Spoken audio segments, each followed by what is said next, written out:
Hello friends, welcome again in our channel Veenu diaries. दोस्तों, आज हम बात करेंगे कि कैसे अपने बच्चे का मन पढ़ाई में लगाएं, कैसे उसको पढ़ने के लिए प्रेरित करें ताकि वो पढ़ाई से जी ना चुराए, मन लगाकर पढ़ाई करे। आज हम कुछ ऐसे ही पॉइंट्स देखेंगे जिससे कि हमारा बच्चे का मन पढ़ाई में लगने लग जाए। देखिए दोस्तों, बच्चे की जो पहली पाठशाला होती है ना, वो उसका घर होता है, ये आप सब भी जानते हैं। और माता पिता ही उसको सब चीज़ें सिखाते हैं, खाना पीना, उठना, बोलना, चलना। तो और बाद में माता पिता ही पढ़ाई का एक तनाव बना देते हैं उसके लिए।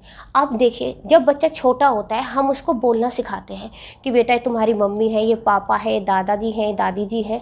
तो जब हम बच्चे को बोलना सिखाते हैं कि बोलो, तुम मम्मी बोलो या पापा, दादाजी, दादी जी, तो क्या हम उस पर बर्डन बनाते हैं? हम उसको कैसे सिखाते हैं? बहुत प्यार से, ऐसे बहुत प्यार से बोल के सिखाते हैं। और वो आज नहीं सीखता, कल नहीं सीखता, फिर वो धीरे धीरे बोलना सीख जाता है। हम लोगों के बीच में रह के हम बातें करते हैं तो वो सीख जाता है। लेकिन अगर आप उसी को बर्डन बना दें कि आज ही बोलो, अभी बोलो मम्मी, अभी बोलो मम्मी, अभी करो ये मम्मी, तो क्या वो सीख पाएगा? बल्कि उसको एक तनाव लगेगा कि मम्मी बोलने में भी एक तनाव सा उसको फील होगा। तो बस यही है, हम पढ़ाई का क्या करते हैं, एक हवा बना देते हैं कि अभी याद करो, अभी ऐसे करो, अभी क्यों नहीं पढ़े हो।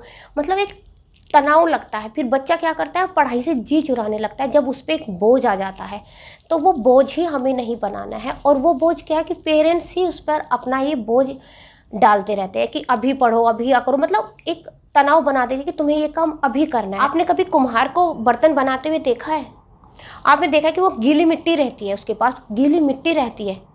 वो बर्तन से बर्तन नहीं बनाते, वो गीली मिट्टी रहती है उसके पास। गीली मिट्टी को वो चाक पे रखता है और अपनी मेहनत से, अपनी सूझबूझ से वो उससे एक घड़ा तैयार कर देता है। ना जाने कितने बर्तन बना देता है सुंदर सुंदर, लेकिन वो सारी उसी की मेहनत होती है कि वो उसको बर्तन का आकार दे देता है। तो आप अपने बच्चे को भी ऐसा ही समझिए कि एक गीली मिट्टी एक ब्लैंक पेपर है, उस पर आप जो चाहेंगी वो करवा सकती हैं, जैसे चाहेंगे आप उसको उसमें ढाल सकती हैं। और स्पेशली मैं मदर को बोलना चाहूँगी, बच्चों की मदर्स ही होती है। मतलब अपने बच्चे को कामयाब करने में एक मदर्स का बहुत ही इम्पोर्टेंट रोल होता है। तो वो जैसे अपने बच्चे को ढालना चाहे, जैसे अपने बच्चे को कराना चाहे, वैसे वो करा सकती है। तो मैं यहाँ पर आपको कुछ ऐसे पॉइंट्स बता रही हूँ जिसके आप उन पॉइंट्स को फॉलो करके भी अपने बच्चे का ध्यान पढ़ाई में लगा सकती हैं। अब हमारा फर्स्ट पॉइंट है कि अपने बच्चे को नंबर लाने के लिए प्रेरित मत करिए। बच्चे को ग्रेड्स के लिए फोर्स मत करिए। हम क्या करते हैं कि दूसरे बच्चे ने 90% लाएंगे, हम उसको भी बोलेंगे, फोर्स करते हैं, उस पर प्रेशर बनाते हैं।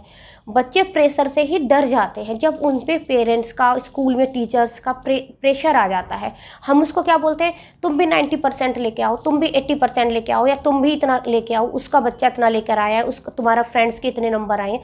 मतलब हम उस पर एक प्रेशर बना देते हैं नंबर लाने के लिए।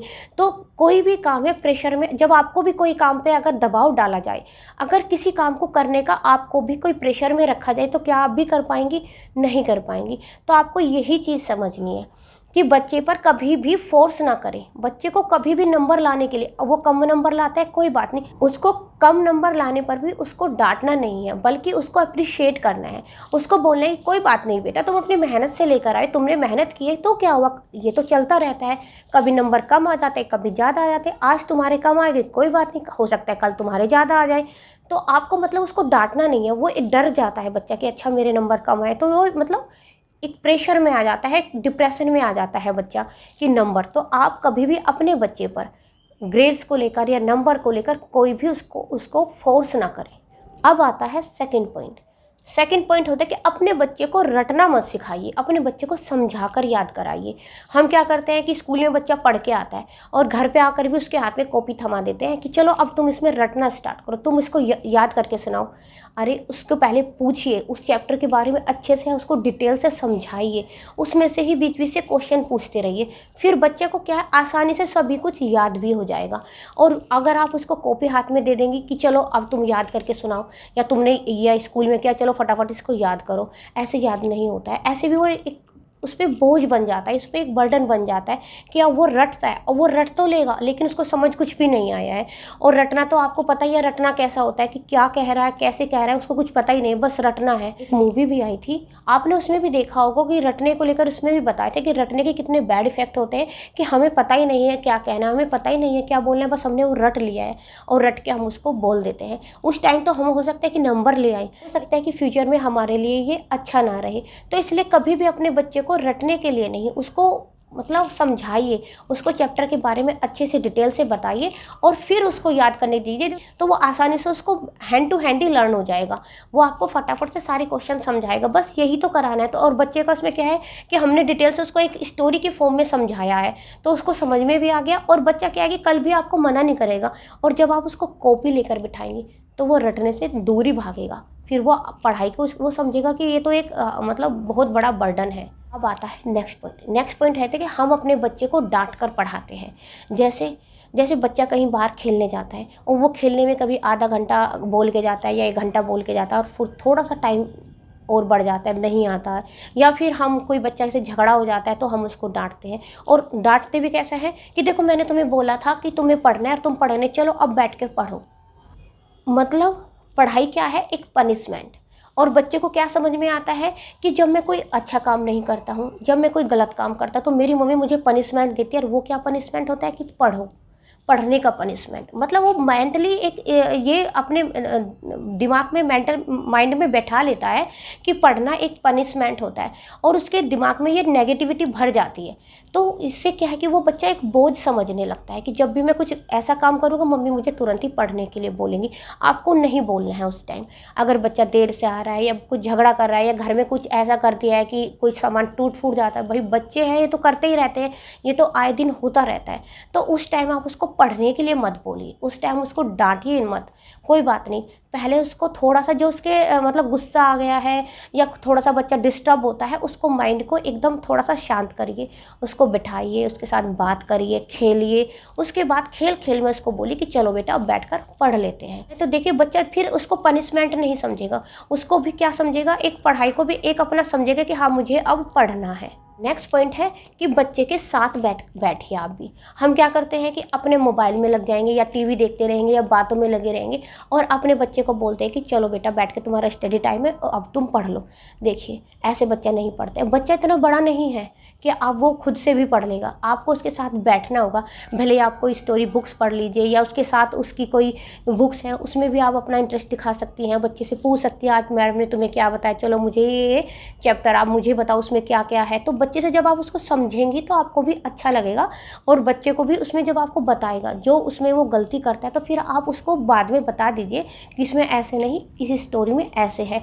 तो बच्चा क्या है कि उसको भी लगता है कि मैं अपनी मम्मा को पढ़ा रहा हूँ, एक मेंटली स्ट्रॉन्ग हो जाता है कि मम्मा को पढ़ा रहा हूँ, मम्मा को बता रहा हूँ क्या करना है। स्टोरी की बातें जब आप उसके करेंगी, स्टोरी की तरह से उससे समझेंगी या उसको समझाएंगी तो उसको अच्छा लगेगा और वो खेल खेल में ही बच्चा हमारा पढ़ना सीख जाता है। और इनसे क्या है कि हमारा बच्चा बोर भी नहीं होता है। तो मतलब आप इस तरह से भी अपने बच्चे को पढ़ा सकते हैं। अब आता है नेक्स्ट पॉइंट, हम बच्चों का एक टाइम टेबल बनाना चाहिए। देखिए हर मदर्स का या हर पेरेंट्स का ये होता है कि वो अपने बच्चों का एक टाइम टेबल बनाए, क्योंकि टाइम टेबल बहुत ही ज़रूरी होता है। किस टाइम आपको उठना है, किस टाइम सोना है, किस टाइम पढ़ना है, किस टाइम खेलना है, किस टाइम टीवी देखना है, ये आपका एक शेड्यूल होना चाहिए कि बच्चे को पता होना चाहिए कि ये अच्छा ये टाइम हुआ है तो ये मेरा ये टाइम है, ये मेरा ये टाइम है। एक डिसिप्लिन में रखना, एक टाइम टेबल बनाकर काम करना। एक टाइम टेबल बनाना बहुत ज़रूरी होता है कि जब हम उसका टाइम टेबल तैयार करेंगे, और हो सकता है कि स्टार्टिंग में तो आपको उसको फॉलो कराना पड़े, आपको उसके साथ बैठना पड़े, आपको बताना पड़े ये टाइम है या ये टाइम स्टडी का टाइम है, लेकिन धीरे धीरे बच्चा कुछ टाइम के बाद उसको अपनी एक आदत में शामिल कर लेता है कि वो बच्चा अब उस टाइम पे मुझे खेलना है, अब पढ़ना है।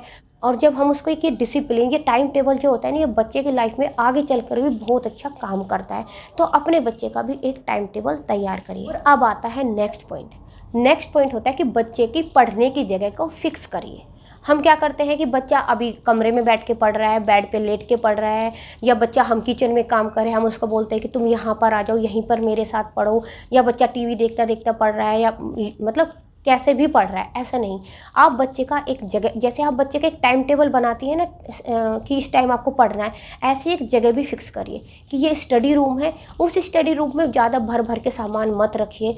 एक खाली सा स्पेस होना चाहिए, खुला सा स्पेस होना चाहिए कि आपका वहाँ पर बुक्स होनी चाहिए, अच्छी अच्छी मोटिवेशनल बुक्स होनी चाहिए। हो सकता है कि दीवार पे कुछ ऐसे पिक्चर्स या ऐसे फ़ोटो लगाए जो उसको पढ़ने के लिए प्रेरित करें। जो हमारे फेमस पर्सनैलिटी होती है उनकी फ़ोटो लगाइए। मतलब अपने बच्चे का जो स्टडी रूम है ना, उसको ऐसा करिए कि उसको पढ़ने के लिए प्रेरित करे। जब वो अपने स्टडी रूम में जाए, जब वो देखे कि उन लोगों पर नज़र डाले, तो उसको भी लगे कि मुझे भी ऐसा ही करना है, मुझे भी यही बनना है। तो मतलब एक जगह को फिक्स करिए और उसको ये नहीं कि लेट कर पढ़े, उसके लिए एक टेबल और चेयर, इनका भी आपको रखना ज़रूरी है कि बच्चा टेबल चेयर पर ही पढ़ना चाहिए, ये नहीं कि वो कैसे भी पढ़ रहा है। तो अपने बच्चे की जगह फिक्स करें और पढ़ने का माहौल भी, एक पढ़ाई का जो माहौल होता है ना, वो भी क्रिएट करना पड़ेगा।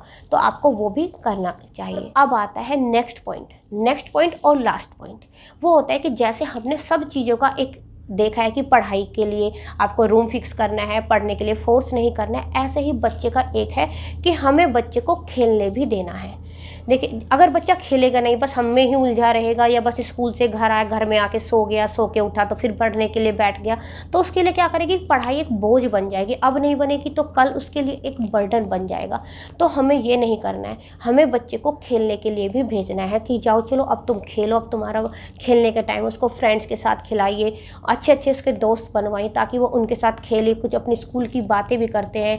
तो मतलब उससे भी क्या है कि बच्चा बाहर जाके होता है ना, तो उसका माइंड जो होता है वो एकदम फ्रेश हो जाता है जब वो खेल के आता है। और वो घर में ही उलझा रहता है या फिर वो मतलब पढ़ाई में ही उलझा रहता है, तो उसका माइंड जो होता है वो रिफ्रेश नहीं हो पाता। बच्चे को रिफ्रेशमेंट की बहुत ज़रूरत होती है, बल्कि मैं तो ये कहती हूँ कि बच्चे को ही नहीं, बड़े को भी रिफ्रेशमेंट की ज़रूरत होती है।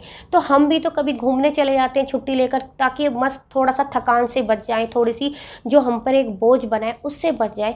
तो भाई वही हमारे बच्चे के साथ भी होता है कि वो बच्चे से रोज़ स्कूल जाता है, स्कूल जाके फिर वो होमवर्क करता है, फिर वो याद करता है। तो इसके लिए क्या कि उसको भी एक रिफ्रेशमेंट चाहिए, और वो उसको कैसे मिलेगा, अपने दोस्तों के साथ खेलकर। तो उसको पार्क ले जाइए, या जहाँ भी आप मतलब जैसे भी आप खेलना पसंद करें वैसे, लेकिन उसको खेलने के लिए भी प्रेरित करिए। जैसे हम उसको पढ़ाई का फोर्स बनाते हैं, तो पढ़ाई का फोर्स ना बनाकर हम उस पर एक खेलने का भी कहें कि अब तुम खेलो, तुम्हारे तुम मस्ती करो। तो आई होप दोस्तों, जो मैंने आपको पॉइंट्स बताए हैं वो आपको अच्छे लगे हो। और अगर आपको मेरी वीडियोज अच्छी लगती है, मेरे ये बताए हुए पॉइंट्स अच्छे लगते हैं, तो प्लीज़ इनको लाइक शेयर भी करिए। और अभी तक अगर आपने चैनल सब्सक्राइब नहीं किया है तो दोस्तों इसको सब्सक्राइब भी करिए।